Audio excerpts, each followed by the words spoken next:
Welcome to the Success Sculpting Show with Stephen Pierce, bringing you the right information right now to sculpt a more meaningful and memorable life of success. Join us each week to discover gems to help you grow your mental toughness, expand your will to win, and multiply your results. It's never been easier to learn what to do and how to do it to succeed at what you choose to do. This is truly an experience you won't find anywhere else. Now, here's your host, the Success Sculptor himself, Stephen Pierce.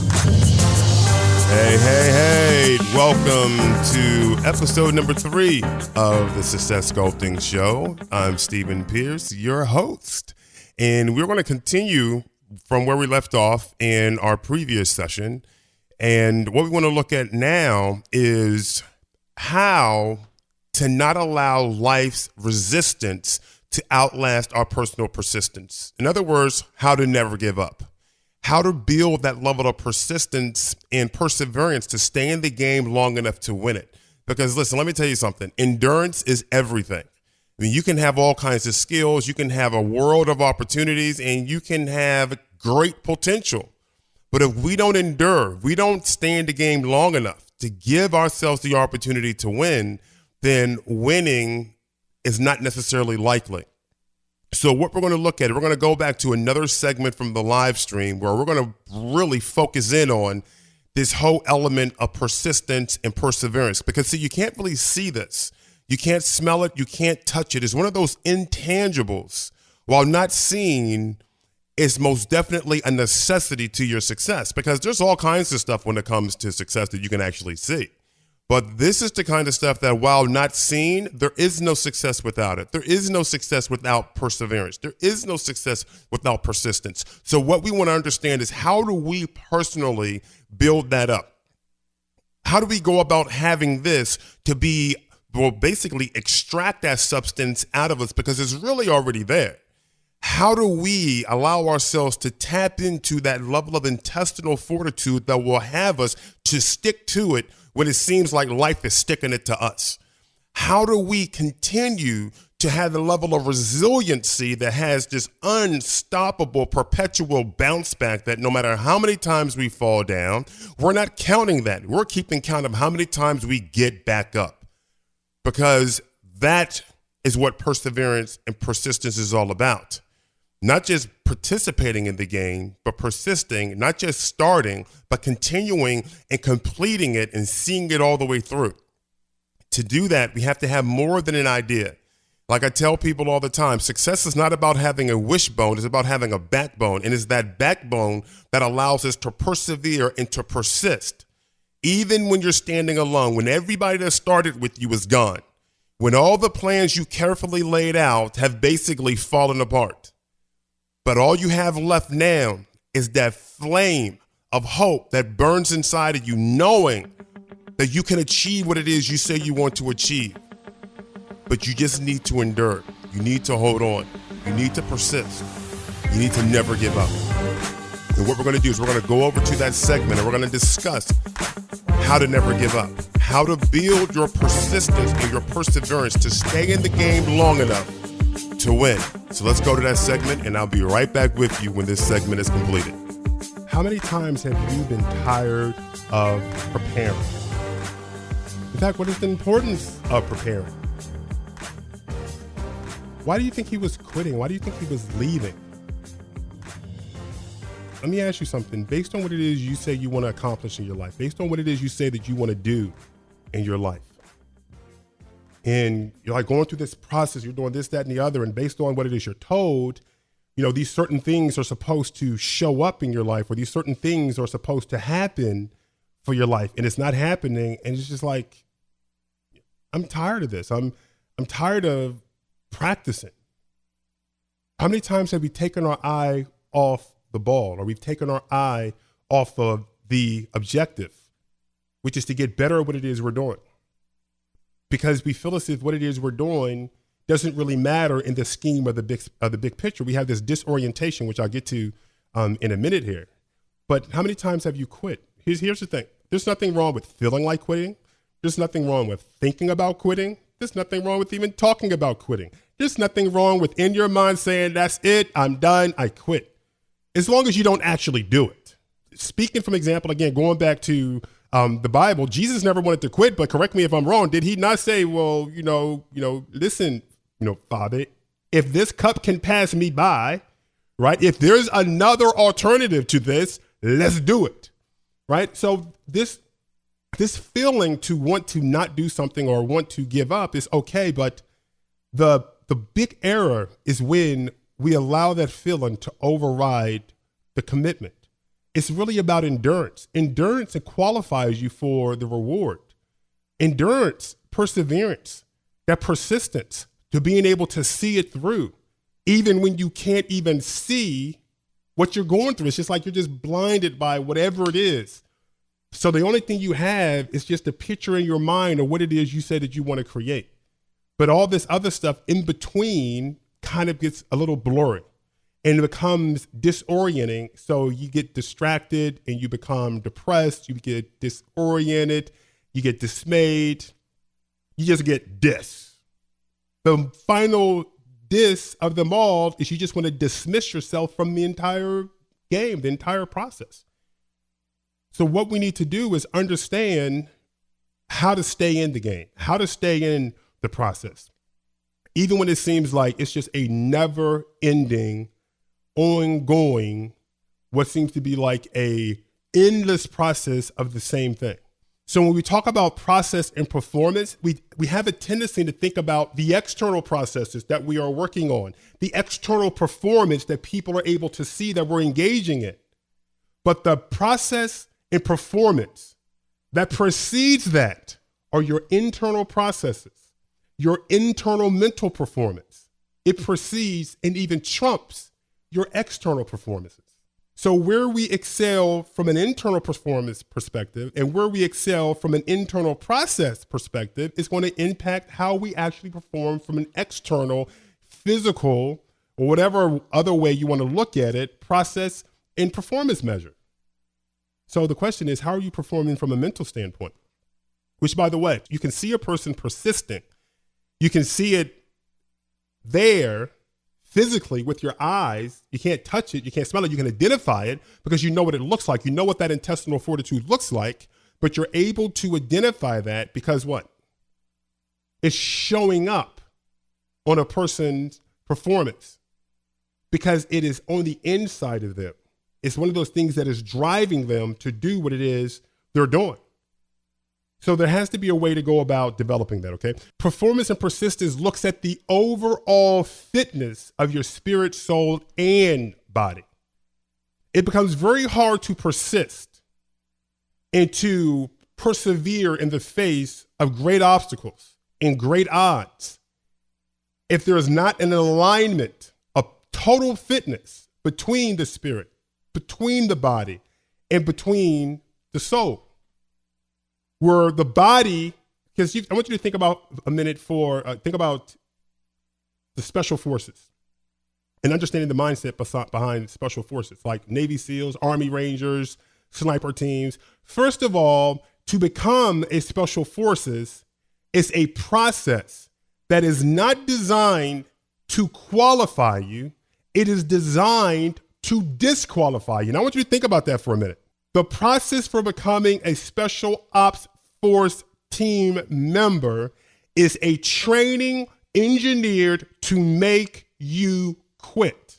They don't want you to qualify. Why? Because they need people out there in the dark, in these obscured places that no matter what comes their way, they will never quit. So they throw every single thing at you to make you quit. I want you to think about this for a minute. You have 250 guys coming in. I'm going to be a Navy SEAL. And at the end of the day, there's about 20 of them left because they start to ring that bell saying, but the 20 people that are left, the difference is not physical. If you look at any of the information on the training, they will tell you the physical bodies of all of these soldiers goes first and goes fast. The ones that make it to finally become a part of any type of special ops team are the ones that had the mental toughness, the ones who did not pay attention to the physical pain, It's kind of like what, the old warriors talked about. While the warrior spirit is fearless, the body can tremble. In other words, the physical body may experience its levels of anxiety, its levels of pain. You got pain sensors, you have nervous system, of course it is. But it's at the level of the spirit where it's that fearlessness, where it's that unwavering commitment to doing whatever it is that is necessary, no matter the physical pain, no matter the physical anxiety. What if the path to success in all things was designed to make you quit? Because the point of success is only for those who will endure anything and everything to qualify for that thing they say they want. I believe that the process to becoming successful is about snatching what it is you want out the grips of the obstacles that are laid in your path. It's like looking at a bear trap and it's like, how do you take that out of there? Figuring out a way to take it out without tripping the bear trap on your hand. It's like I've said many times before that life is an obstacle course. How well we do is based on how well and how successful we are at navigating and negotiating all the obstacles. If your perspective is there's no obstacles and there's no obstacles and obstacles shouldn't be there, then you're going to be approaching it with a perspective that will leave you in shock and in dismay the moment the obstacles appear. I come of the mindset that if there are no obstacles, now that's the problem. The obstacles aren't the problem, that's expected. If there's no obstacles, this is like, what's going on?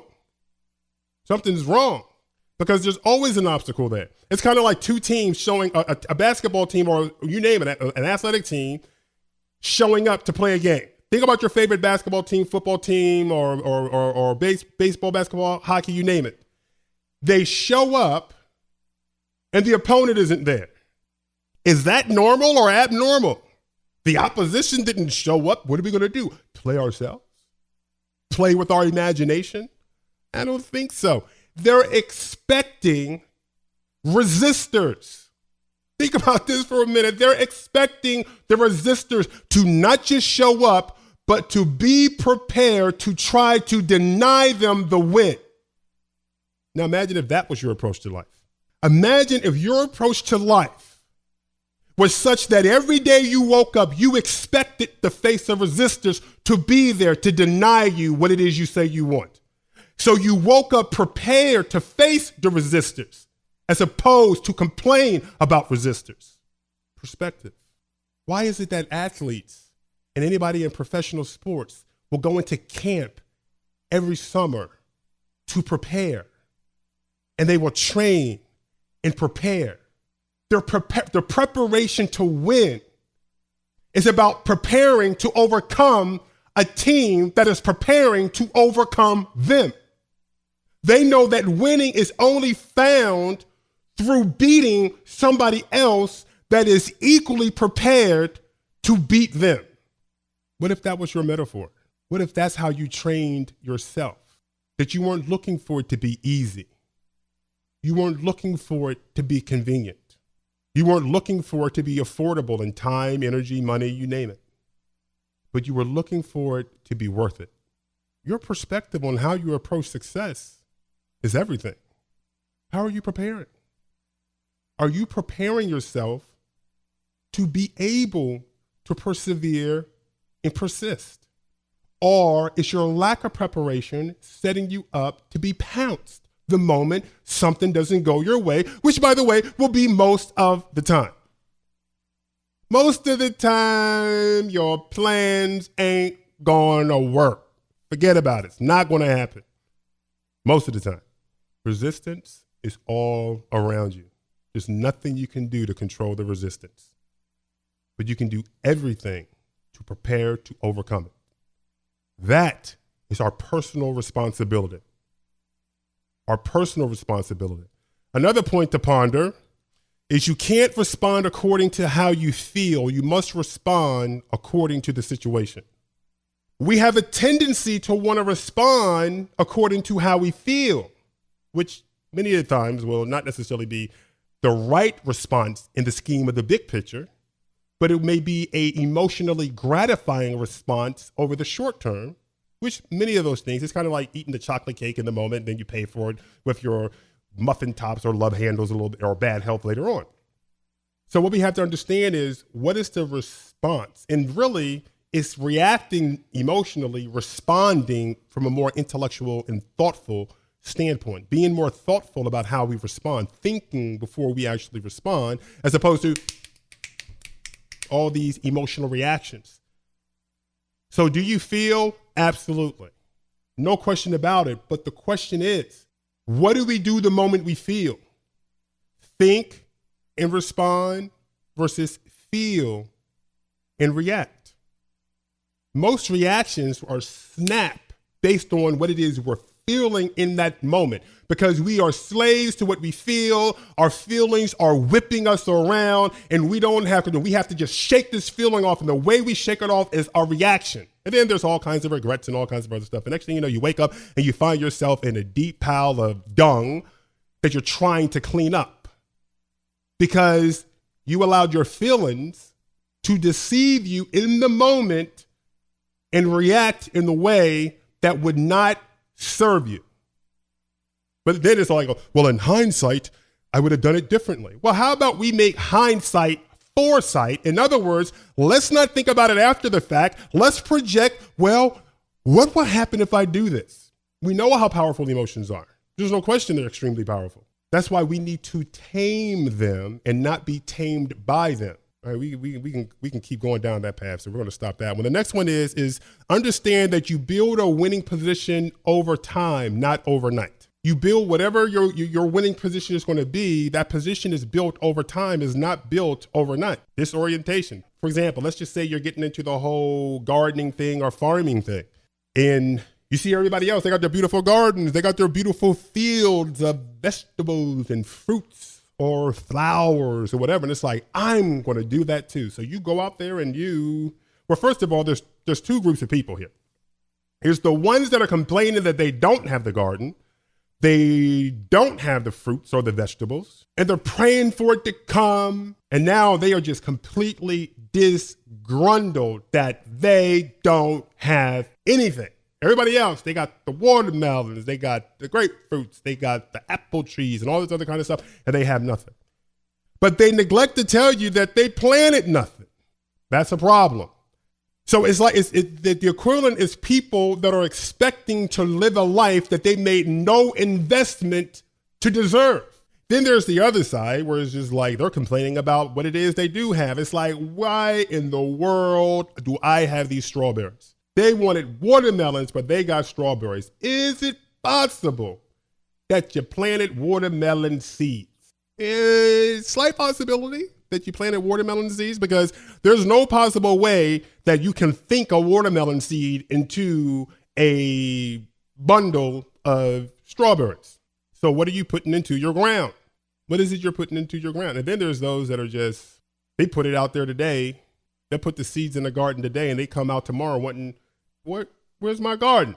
Look, even a chia pet take a little bit of time. I know on the commercial they make it seem like chia pet, it happened really fast. But look, a chia pet doesn't happen that fast either, right? It takes some time, What are your expectations? Are you expecting what it is you want to happen faster than the natural process actually dictates? Are you disoriented? Well, there's a possibility that could be the case. That brings me to the next point to ponder, which is proper orientation is a prelude to perseverance and persistence. Now, what do I mean by that? For all of you mom and dads out there that have babies, how long did it take? Did it like 8 or 9 months, 7, 8 months? I don't know. It's somewhere around there, around that area, right? But here's the thing we do know. A baby in 3 months ain't a blessing. That, my friend, is a problem, right? See, ladies, now correct me if I'm wrong. If your husband comes up to you talking about, you won't have to drop this baby in 3 months now or something. I'm out of here. What do you tell him? Bye. And here's the doctor's number to call on your way out, right? Because that doesn't make any sense. Now, there's not a single person on the planet that has a fraction of intelligence on how we're designed, that will ever possibly think that a woman can be pregnant and have a baby in 3 months. It's just not going to happen.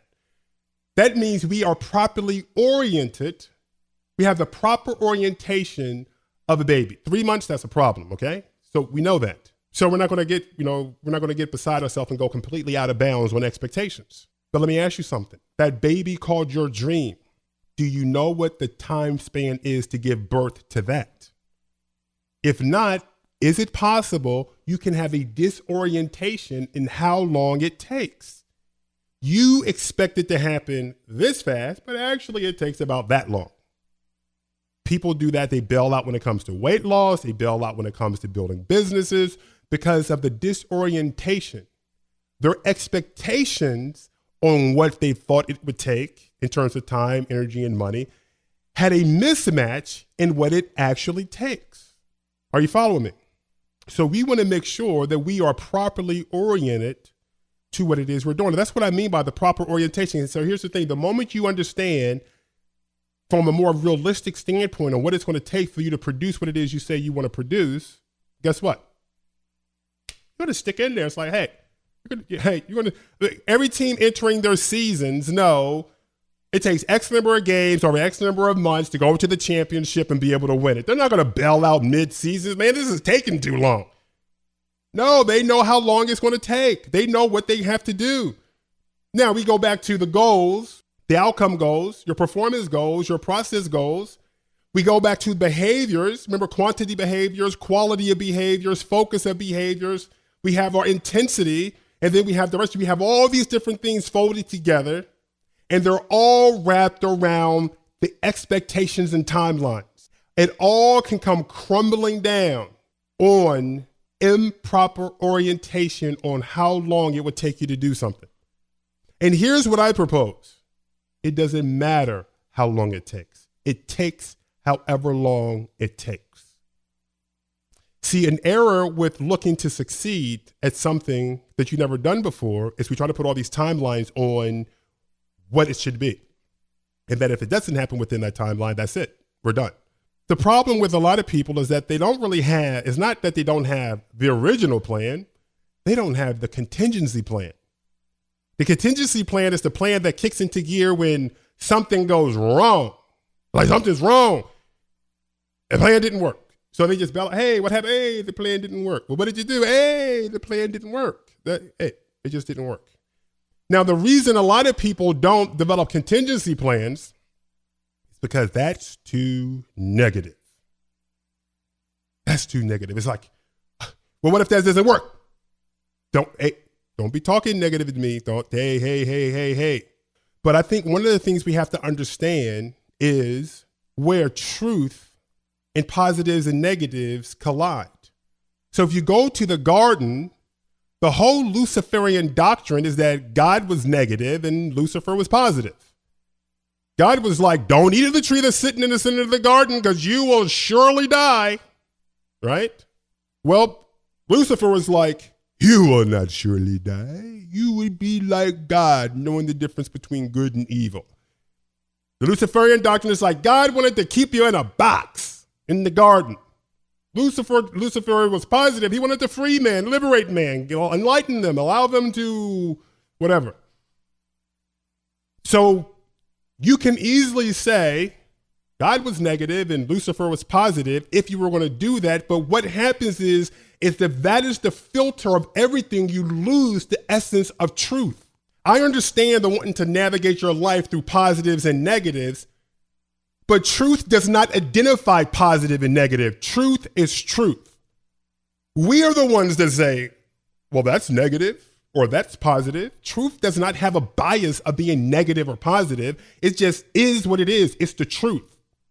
We color it, we dress it up, and we spray colognes and perfumes on it and call them negative or call them positive. And then if we have this bias, well, we can't be negative, then sometimes because something can come across as negative, but yet truth, you become blinded to a truth that could help you because it's packaged as something that your filters are saying is negative.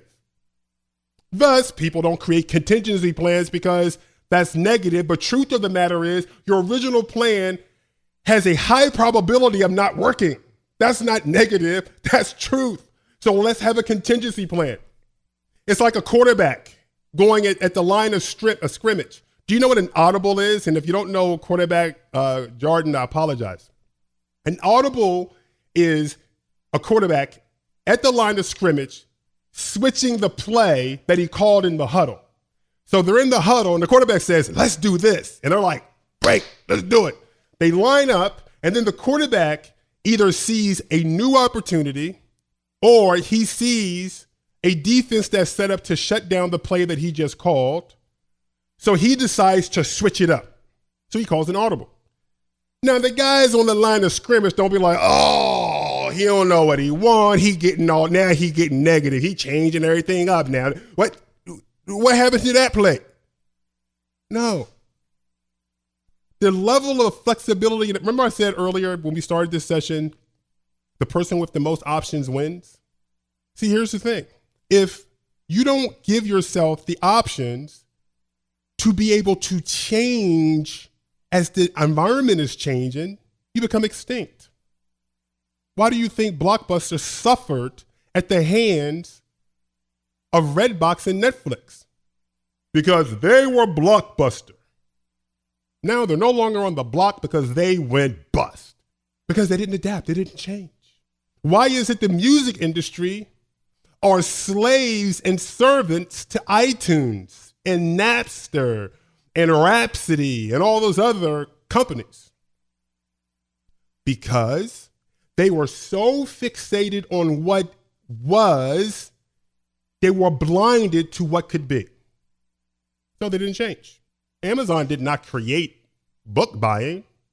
They weren't even an offline bookstore, for goodness sakes. And they weren't even the first online bookstore. They were the one with the best model.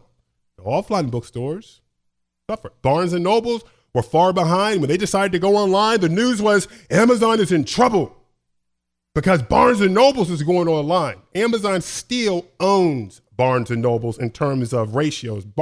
Amazon gets over 80% of all the online book buying. Barnes and Nobles never posed a threat. But there was a time, I don't know if you remember, back in the 2000 when the tech bubble had burst and everything, and all kinds of tech companies that had all these outrageous valuations started to go bust. Well, remember, we talk about perseverance and persistence. Amazon lost millions and millions of dollars every year for I think over 5 years. And people are like, are they going to ever do something? They're like bleeding green over there. What are they doing? Are they going to? But they knew that success happens over time, not overnight. And to endure the multiple nights, to make it over time, you need to have the intestinal fortitude to be able to bounce back. And you need to have the level of perseverance and persistence in the face of all the critics, because there were plenty of people that were writing about them, talking about, oh, it's just a matter of time. The clock is ticking and counting down on them before they go by the way of all the other tech companies. But they didn't buy into that. They mastered their processes.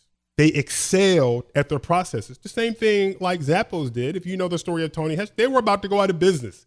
Tony Hess had to mortgage his home. They had a bad company delivering product that wasn't in line with the values of the company when it came down to the product delivery. And look at the history of the company. They were on the brink of going out of business, going bust. Tons of debt. Tony had to put a mortgage on his home to save the business. And now he has sold the business. And they're considered to be like the hallmark, if you will, or like the apex of customer service online. And there's tons of other stories along those lines. What are you willing to endure to enjoy what it is you say you want? We all can think about, what you would like to enjoy, but very few people talk about what it is you have to endure to enjoy it. Okay, so there you have it. We love to talk about what we want to enjoy, but many times we don't talk about what we need to endure to enjoy those particular things. Now listen, it goes without question. Persistence has its price. Perseverance has a price. Success itself comes with the price. And sometimes we become so fixated on what the price is, the price for success, that we'll tend to quit.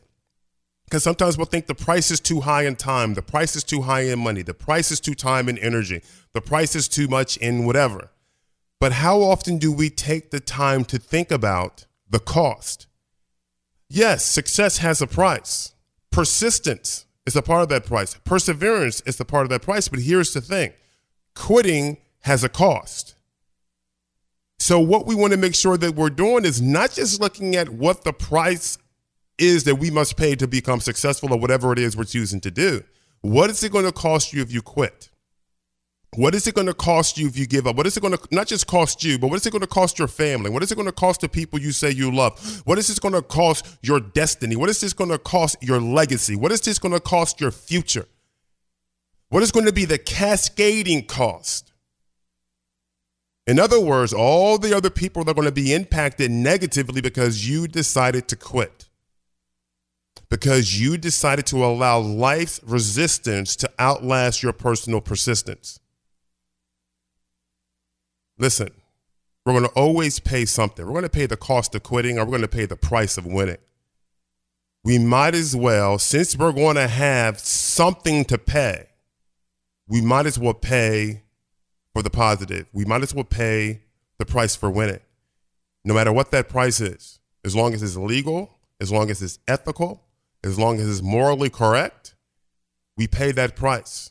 There are no limits to our commitment. When we truly want what it is we say we want, there's going to be that temptation to give up. That's fine. Being tempted is not the error. The error is when we yield to that temptation and we decide to allow those moments of pressure to get the best of us. And then we just fold, And that's not what it is we want to do. We want to keep in our mind's eye that picture of our destiny, because that becomes the beacon of hope. That becomes the thing that all of a sudden we understand why in this moment where we feel like packing it up and leaving, it's best to keep the bags unpacked and be persistent and to persevere in this moment. Because we understand what it is we're playing for. And we understand, this is a price that I'm going to pay. But the cost of going back, the cost of quitting far outweighs this price that I'm going to have to pay. So I would love to hear back from you on this whole idea of never giving up and being persistent and persevering. So please give me a call and leave me a voicemail at 781-277-7469. Again, that voicemail number is 781-277-7469. And I would love to play your feedback and your question on the show. You can also give me an email at feedback@successsculpting.com, and audio files are welcomed. You can give me an email at feedback@successsculpting.com. And again, audio files are welcome. Also, you're more than welcome to leave your comment here on the show blog, right there where we have the show notes. And be sure to refer your family and your friends so they can enjoy the Success Sculpting Show with us. And that is going to be a wrap for episode number 3. Be sure that you are tuned in for episode number 4, because we're going to continue along the lines of persistence and perseverance. And we're going to take a look at proper orientation and perspective, which has a significant impact on our persistence and on our perseverance. So you don't want to miss episode number 4. So stay tuned for that, coming to you next week. So until then... Thanks for listening to the Success Sculpting Show with Stephen Pierce. If you like what you just heard, we hope you'll pass along our web address, successsculptingshow.com, to your friends and colleagues. Be sure to check out our archives of previous podcasts and check the schedule to join us for our next live streaming Success Sculpting Show webcast. This has been a Success Sculpting Incorporated production. Join us next time for another edition of the Success Sculpting Show with Stephen Pierce, and tell your friends.